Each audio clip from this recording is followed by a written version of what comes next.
अदिति नाम की लड़की लक्ष्मीपुर नाम के गांव में अपने पिता राकेश के साथ रहती थी।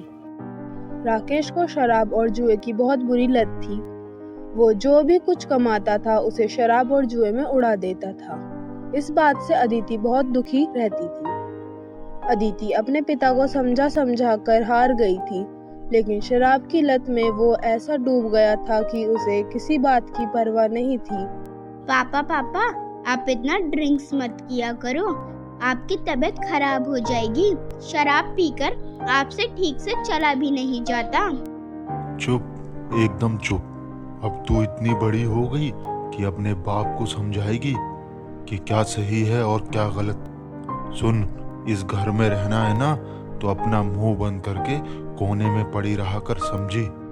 एक दिन की बात है, राकेश एक वाइन शॉप में खूब सारी शराब पीता है और उसके बाद घर वापस जा रहा होता है। नशे में धुत राकेश सड़क के बीच चल रहा था, तभी उसे एक ट्रक टक्कर मारकर निकल जाता है। राकेश के सर से ज्यादा खून बहने की वजह से उसकी वहीं मौत हो जाती है। वहाँ घर में अदिति बहुत परेशान हो रही थी, तो वो अपने पिता को ढूंढने के लिए बाहर चली जाती है और रास्ते में अपने पिता की डेड बॉडी देखकर रोने लगती है।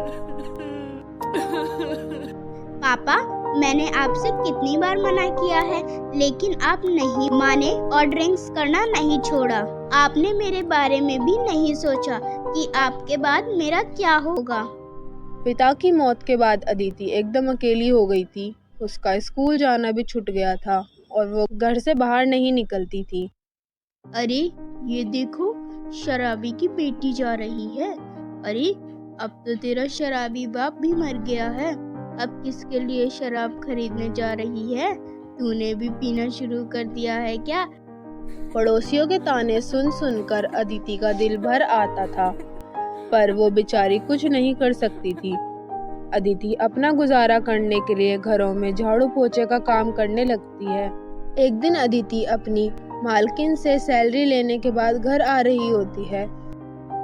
तभी रास्ते में दो लुटेरे उसे घेर लेते हैं। ये लड़की, तेरे बैग में क्या है? चल, सारा माल निकाल कर हमारे हवाले कर दे।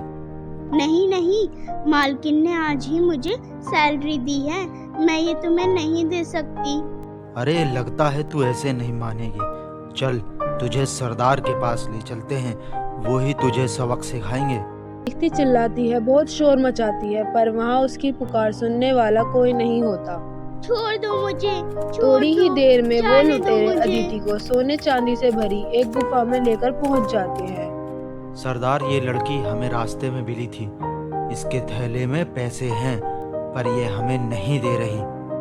अच्छा, तो एक काम करो, हाथ पैर तोड़ दो इसके और पैसों का थैला छीन लो, सारी अकल ठिकाने आ जाएगी।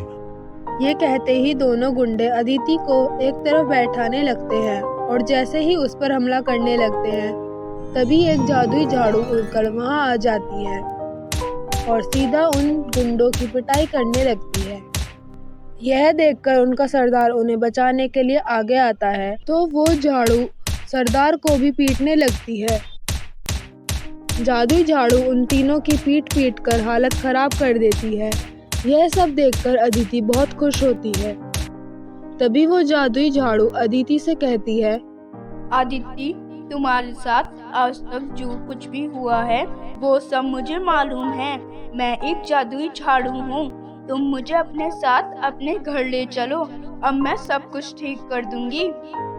यह सुनकर अदिति उस जादुई झाड़ू पर बैठ जाती है और हवा में उड़ने लगती है। अदिति का मरा हुआ बाप राकेश ये सब गुफा के बाहर से खड़े होकर देख रहा था। वो बहुत खुश होता है।